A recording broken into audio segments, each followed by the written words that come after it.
Good morning, everyone, and thank you for joining us here on this beautiful sunny day. The Commission is interested in hearing your ideas on how the social equity excise fees can be appropriated so that we can communicate your ideas to the legislature and the governor. Commissioner Barker and I serve on the Public Education and Engagement Committee, which hosts these annual hearings. And unfortunately, Commissioner Barker is unable to join us today, so I will be hosting solo. I will give you a brief overview of the social equity excise fee and the process in which we convey your recommendations to the legislature and the governor. And we will then have a public comment period to hear your ideas. The CREAM Act is the legislation that serves as the framework for the adult use cannabis industry here in New Jersey, and it contains some important pieces of legislation. One being the social equity excise fee, which is reserved for expenditures to improve communities historically impacted by over-policing and disparate criminal justice practices. The CREAM Act established a fund which specifies where the money is collected from tax revenue, fees, penalties, and other sources, provide provisions that separate revenue derived from the social equity excise fees. Also, for awareness, there is a notation about property tax relief fund. That's a carve out, and it's better understood as not being cannabis revenue. It is actually a constitutional dedication from the sales tax that long predated the cannabis liberalization laws. The CREAM Act acknowledges it, but can't override it. Just wanted to explain that to everyone. So monies in the CREAM Fund are appropriated annually by the legislature and are earmarked for communities defined as impact zones, which meet specific criteria based on population, past criminal marijuana convictions, law enforcement activity, rates of unemployment, and poverty. In 2024, appropriations included about $25.5 million for violence intervention programs. $5 million went to the New Jersey EDA for cannabis equity grant programs. $2 million for New Jersey-based Children's Defense Fund, $8 million for anti-violence out-of-school use summer programs, and $7 million for release support partnership programs. So that is from the tax revenue. The Commission's operations are also funded by the revenue in the CREAM Fund. The social equity excise fees are appropriated separately from the CREAM Fund designations and are not necessarily designated for impact zones. C funds are imposed on cannabis cultivators, and that does not include medical cannabis cultivation. Under the CREAM Act, appropriations made by the governor and the legislature must be invested in grants, loans, and other financial assistance for private organizations or public entities, as well as provide direct financial assistance to promote educational and economic opportunities for the overall health and well-being of both communities and individuals who reside in them. So why are we here today? So it is important to us that the public understand the roles and responsibilities in connection with the CEIF revenue. Your role is to share your ideas on how the CEIF fund should be used. Our role is to hold hearings and communicate your ideas in a report to the governor and the legislature. To be clear, the Commission does not have the authority to appropriate any CEIF revenue.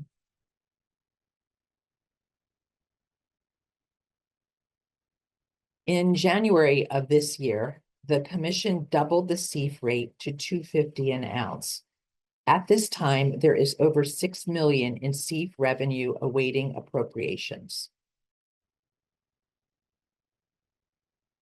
And so here we wanted to share some numbers for your information from 2024. As you can see, we have the numbers broken out for each quarter, totals for medicinal and adult use sales, the tax revenue generated from those sales, and then the CEIF fees generated last year. As you can see, there is significant revenue that has been generated in this industry. Not only are we thrilled to see that even more businesses are opening up in New Jersey each week, but that it's also contributing to some good to help communities and the people that live in them. There are many ways to improve communities and the lives of the residents who reside in them. And we thought it would be helpful to share some examples of what the CEIF revenue can be used for. Previous recommendations have included social support services, expungement and legal aid programs, and community reinvestment. So there are educational programs, workforce development, financial assistance. These are ways that the monies could be used to help people. And here we have legal services, thinking legal clinics, expungement services, reentry support, and also health and wellness programs, mentoring, substance use treatment, mental health services, all for the greater good. So we would like to hear what you think the funds from CEIF should be used for. And I will call out the names of the people that were signed up today to comment. If you would kindly provide your name, the organization you are with, if any, the county and municipality you live in, and then your ideas. You will have 3 minutes to speak. And if 3 minutes is not enough, you can also submit your ideas in a written comment if you require more time. So the first person is Amy Kachalia. Amy Kachalia, could you raise your hand?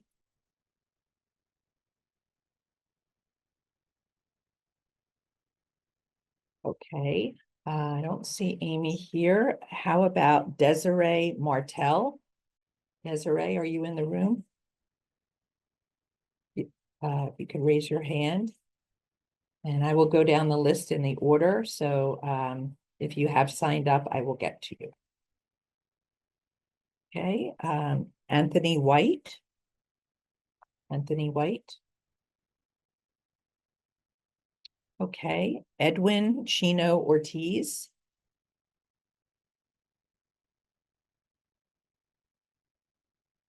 Beth Lash. Beth Lash. Cheryl Murray Powell. Okay. Okay, Cheryl. Please go ahead.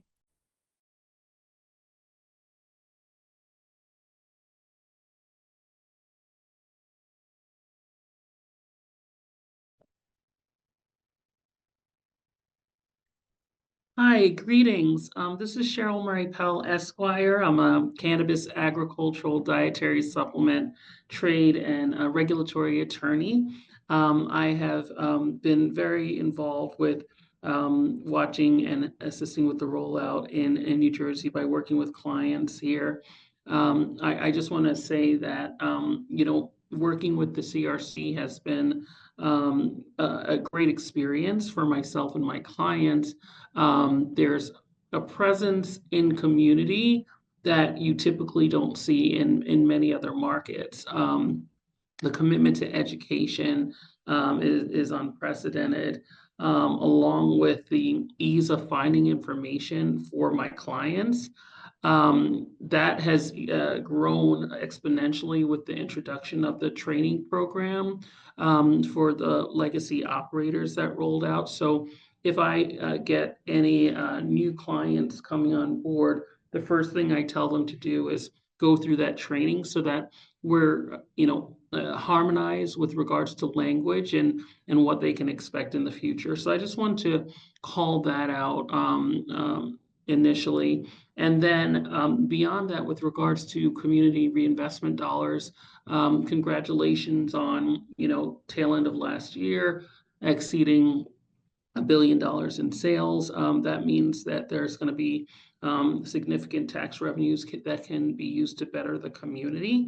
As someone who has residence in New Jersey, I'm really excited to see what that looks like in 5 years, 10 years, 20 years, based on cannabis being a driver of career development, employment, as well as economic growth in New Jersey.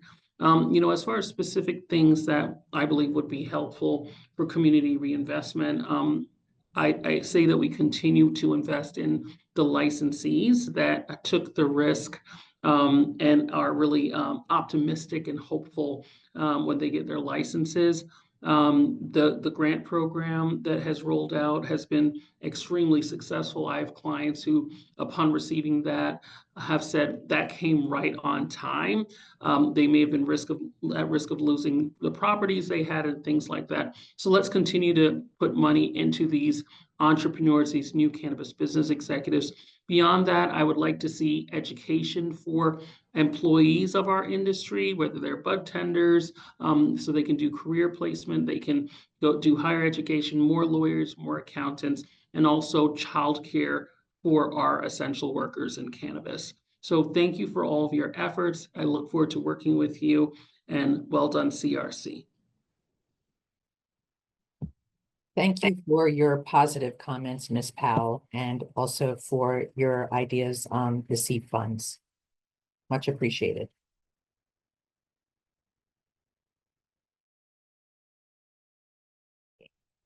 Next up is Michael Walker. Michael, are you in the room?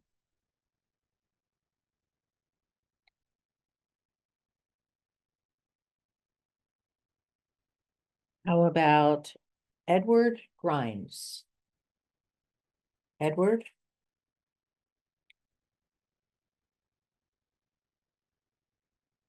Roberto Caban. Roberto?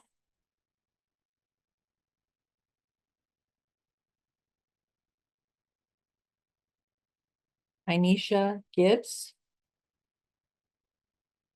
Anisha Gibbs? Oh, there she is.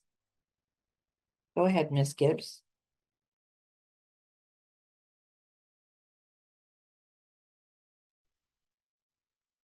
Hello, can you hear me? Yes, we can. Awesome, thank you. My name is Tanisha Gibbs, and I am the Director of Policy and Youth Advocacy for NJSAC, New Jersey School Age Child Care Coalition. Thank you for the opportunity to testify before the New Jersey Cannabis Regulatory Commission. We are located in Westfield, New Jersey, in Union County. New Jersey has a critical opportunity to invest in youth and communities by allocating cannabis social equity excise tax revenue toward after-school and out-of-school time programs. Thank you for the previous investments in the other areas. However, there are additional gaps that need to be addressed specifically in the workforce, and I'll speak to that today. The voters of New Jersey have spoken clearly. According to a 2023 Rutgers Eagleton poll, when asked where they would like to see tax revenue generated from cannabis sales, spent half of New Jerseyans agreed that the state should invest in education. Directing these funds toward after-school programs aligns with public sentiment, reinforces social equity efforts, and addresses pressing community needs. After-school and summer learning programs play a vital role in youth development, providing safe, enriching environments where young people can build relationships with mentors, develop decision-making skills, and engage in positive activities. These programs are especially crucial in communities disproportionately affected by past federal and state drug policies, poverty, and crime. Decades of research show that structured after-school programs reduce the likelihood of juvenile crime, substance use, and risky behaviors during the critical hours of 3 p.m. to 6 p.m. Investing cannabis tax revenue into OST programs is not just a moral imperative, it is a financially sound strategy. Every dollar invested in after-school programs yields a return of at least $3 by increasing youth earning potential, improving academic performance, and reducing crime and delinquency. Additionally, students who participate in after-school programs are 50% more likely to finish high school, which in turn helps to save an estimated $390,000 to $580,000 in loss of productivity incurred by each high school dropout. Despite these benefits, for every child enrolled in OST program in New Jersey, 3 more will participate if access were available. This gap must be addressed. Other states, including Alaska, California, Vermont, Colorado, and New York, have already leveraged cannabis tax revenue to support youth development and prevention programs. There is also precedent within our state for using industry-specific tax revenue to fund public initiatives. So we recommend specifically establishing a community reinvestment grant program and also addressing workforce shortages in the childcare and OST workforce by creating a career pathway for childcare and youth development in New Jersey. Staffing after-school programs has been a continual struggle, and we are asking that you all consider this. With suicide rates among young people rising and communities grappling with the consequences of substance misuse, we must act now. Thank you. Thank you, Ms. Gibbs. There is someone by the initials SE signed up. If you could put your full name in and we'll come back to you. It's SE from OEW Inc. The next person on the list is Todd Johnson. Todd.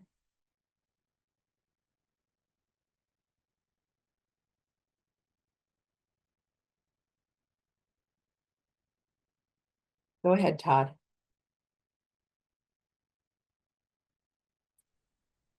Thank you. Can you hear me? Yes, we can. Wonderful. Thank you, Commissioner Nash and CRC. My name is Todd Johnson. I am the Executive Director of the New Jersey Cannabis Trade Association. We represent licensed and permitted operators in the medical and recreational market. And I would like to speak briefly today about our desired use of social equity excise fee funds for reinvestment in communities that have been negatively impacted by, as the previous speakers talked about, communities that have been ravaged by the war on drugs. To keep it brief, I think that given the difficulty in getting a cannabis business up and operating right in this state, and it's currently extremely expensive, and as the CRC recommended last year to the governor and legislature, these C funds will be extremely appreciated for grant and low interest loan programs to entrepreneurs that are looking to break into the cannabis industry. I have had numerous conversations with hopeful and aspiring operators that just cannot seem to find funding to get their businesses off the ground. I implore the CRC to continue to recommend to the legislature that these funds be used for diversely owned businesses. Black and brown entrepreneurs are facing a very difficult time in raising capital from institutional investors to get their businesses off the ground. And it seems as though the legislature did not listen to the CRC when they made their recommendation on how to spend the C funds last year. I appreciate, our association appreciates the recommendation that the CRC made to the legislature to help entrepreneurs get started. And I think that we need to continue to explain to them how difficult financing is right now.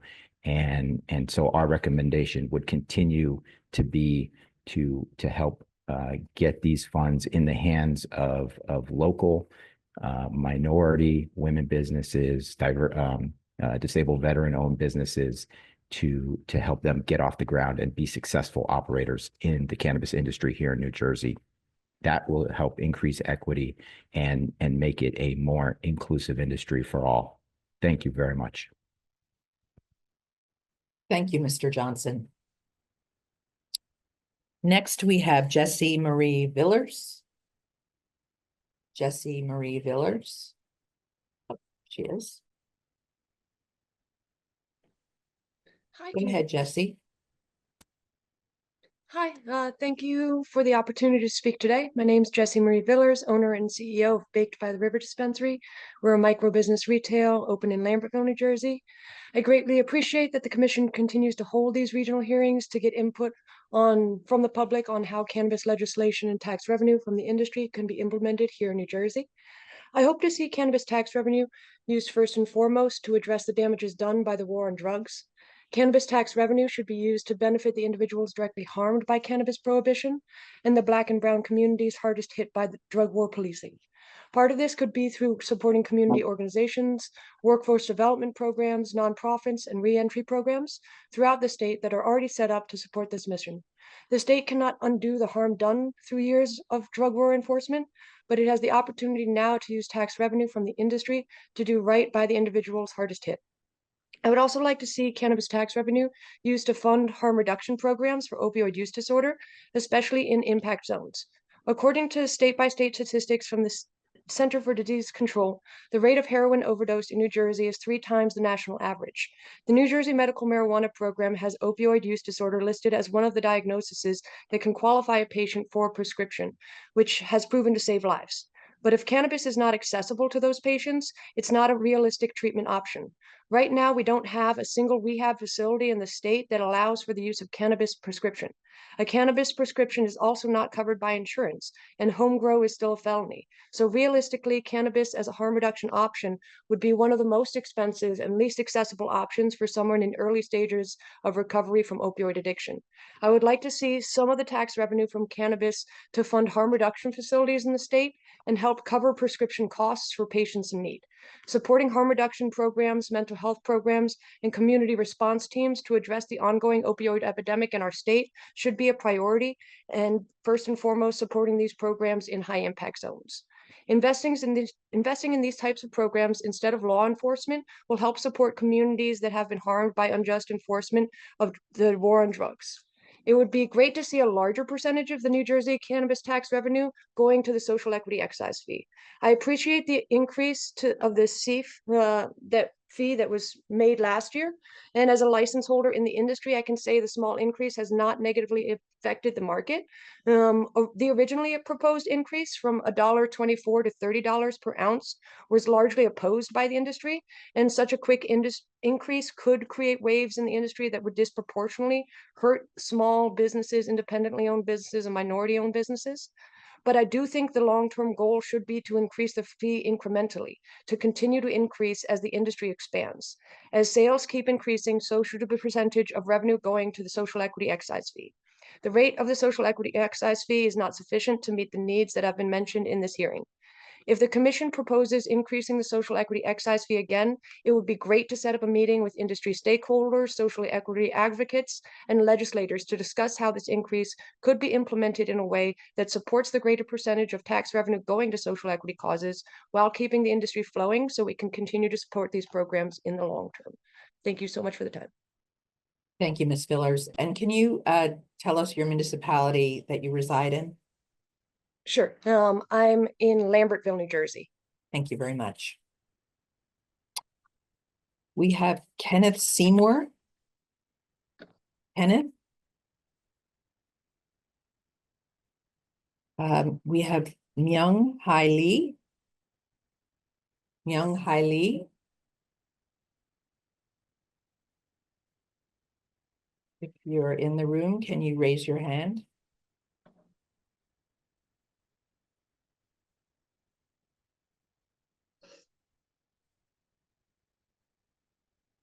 Okay, I will go over the list one more time. Amy Kachalia.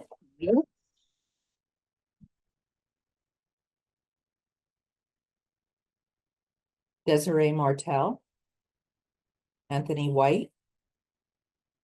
Edwin Ortiz. Beth Lash. Michael Walker.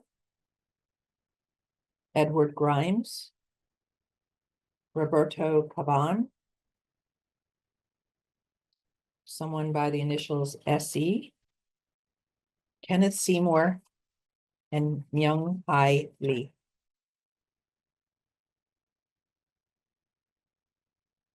We have a little extra time. Marcia. We have a little extra time, so I would like to open up the comments to anyone else that is in the room and did not sign up. Mr. Norcia.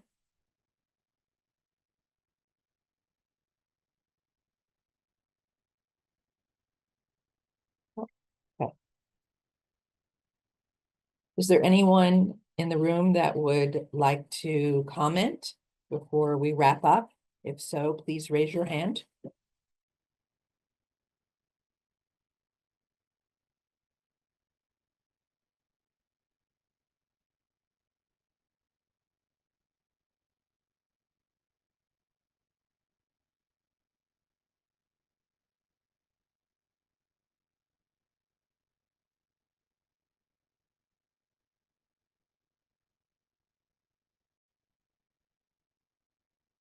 Mr. Norcia?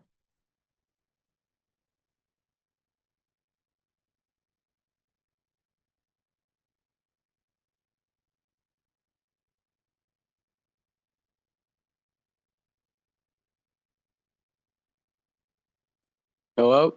Yes, Mr. Norcia. Can you hear me? Yes. So I'm Thomas Norcia. I'm from GrowWorks and from the Hemp Growers Association. I'm in Stillwater and I'm up in Sussex County. So first, I think fees should be used to fix problems within CRC framework. Testing labs is an issue.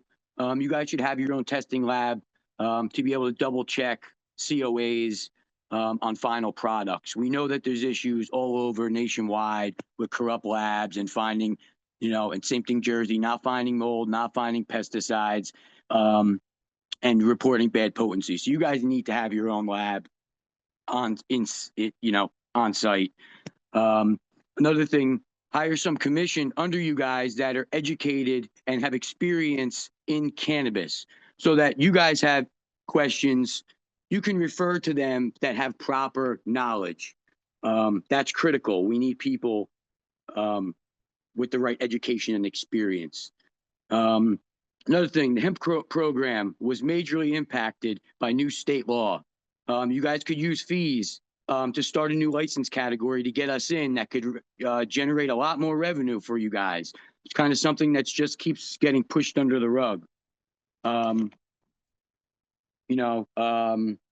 guess that's it for now, but I'll be chiming in for tomorrow's meeting too. Thank you. Thank you for your time, Mr. Norcia.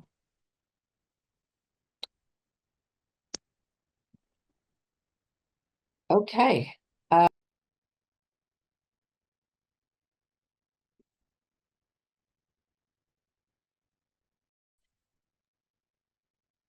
I would like to wrap this up.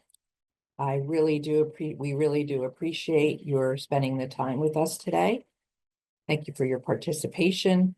Again, you may still submit written comments at njcrc.gov.info/CEF. Thank you for your time and have a wonderful day.